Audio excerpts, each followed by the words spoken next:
ನೀವು ಕೇಳಿದ್ರಿ ಕಲ್ಯಾಣ ಕರ್ನಾಟಕಕ್ಕೆ ಏನ್ ಮಾಡ್ತಾ ಇದೀರಿ ಅಂತ. ಸರ್, ಕಲ್ಯಾಣ ಕರ್ನಾಟಕಕ್ಕೆ, ಬರೀ ಕಲ್ಯಾಣ ಕರ್ನಾಟಕಕ್ಕೆ 5,600 ಚಿಲ್ಡ್ರನ್ ಟೀಚರ್ಸ್ ನಾವು ತಗೊಳ್ಳೋದಕ್ಕೆ ಈ ಏನು ಇಂಟರ್ನಲ್ ರಿಸರ್ವೇಶನ್ ಅಂದ್ಬಿಟ್ಟು. ಅಲ್ಲ, ಒಂದ್ ನಿಮಿಷ ನಾ ಮುಗಿಸ್ತೇನೆ. ಒಂದ್ ನಿಮಿಷ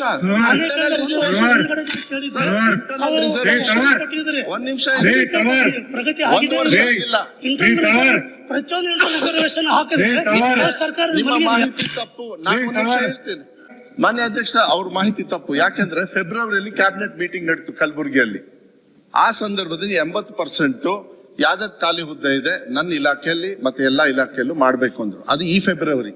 ಆ ಫೆಬ್ರವರಿ ಆದ್ಮೇಲೆ ಈ ಇಂಟರ್ನಲ್ ರಿಸರ್ವೇಶನ್, ಸರ್ ನನ್ಗೂ ಆಸೆ ಇದೆ, ಹೊಟ್ಟೆ ಉರಿತಾ ಇದೆ, ಇಲ್ಲ ಅಂತ ಹೇಳಲ್ಲ. ಆದ್ರೆ ಇಂಟರ್ನಲ್ ರಿಸರ್ವೇಶನ್ ಬರೀ ನನ್ನ ಇಲಾಖೆಗಲ್ಲ, ಅದು ಇಡೀ ರಾಜ್ಯದಲ್ಲಿ ಕೆಲವು ಸಮಾನತೆಯನ್ನ ತರ್ತಕ್ಕಂತ. ಆಮೇಲೆ 100% ಇಂಟರ್ನಲ್ ರಿಸರ್ವೇಶನ್ ಏನಿದೆ ಅದನ್ನ ಬದ್ಧವಾಗಿ ನಾವು ಇದನ್ನ ಕ್ರಿಯಾರೂಪಕ್ಕೆ ತಂದೆ ತರ್ತೀವಿ 19ನೇ ತಾರೀಕು, ಅಂದ್ರೆ ನಾಳೆ. ಇದಕ್ಕೋಸ್ಕರ ಸ್ಪೆಷಲ್ ಆಗಿ ಕ್ಯಾಬಿನೆಟ್ ಕರೆದಿದ್ದಾರೆ ಮಾನ್ಯ ಮುಖ್ಯಮಂತ್ರಿಗಳು. ಸರ್, ಎಲ್ಲರಿಗೂ ಅವ್ರಿಗೆ ಹಕ್ಕು ಇರ್ತದೆ ಸರ್, ಅವ್ರವ್ರ ಸಮಾಜದವ್ರು ಕೇಳ್ತಾರೆ. ಅದನ್ನ ನಾವೇನು ಅದ್ರ ಬಗ್ಗೆ ನಾನು ಚರ್ಚೆ ಮಾಡೋದಕ್ಕೆ ಹೋಗೋದಿಲ್ಲ. ನನಗೇನಿಲ್ಲ, ನೀವು ಯಾವತ್ತು ಕೊಡ್ತೀರಿ, ಇವತ್ತು ಬಂತು ನಾಳೆಯಿಂದ ತಗೊಳ್ಬಹುದು ಅಂತ ಹೇಳಿದ್ರೆ ನಾನು 2-3 ವರ್ಷ ತಗೊಳ್ಳೋದಿಲ್ಲ.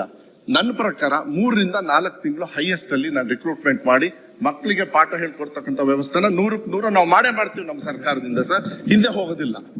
ಆದ್ರೆ ನೀವೇನ್ ಹೇಳಿದ್ರಲ್ಲ, ಈ ಕಡೆ ಬಂದ್ 5,600 ಬರೀ ಕಲ್ಯಾಣ ಕರ್ನಾಟಕ, ಇಡೀ ರಾಜ್ಯಕ್ಕೆ ಬರೀ 5,000 ಸರ್. ಅಂದ್ರೆ ಹೆಚ್ಚು ಒತ್ತನ್ನ ಕೊಡೋದಕ್ಕೆ ನಾವು ಮಾಡ್ತಾ ಇರೋದು.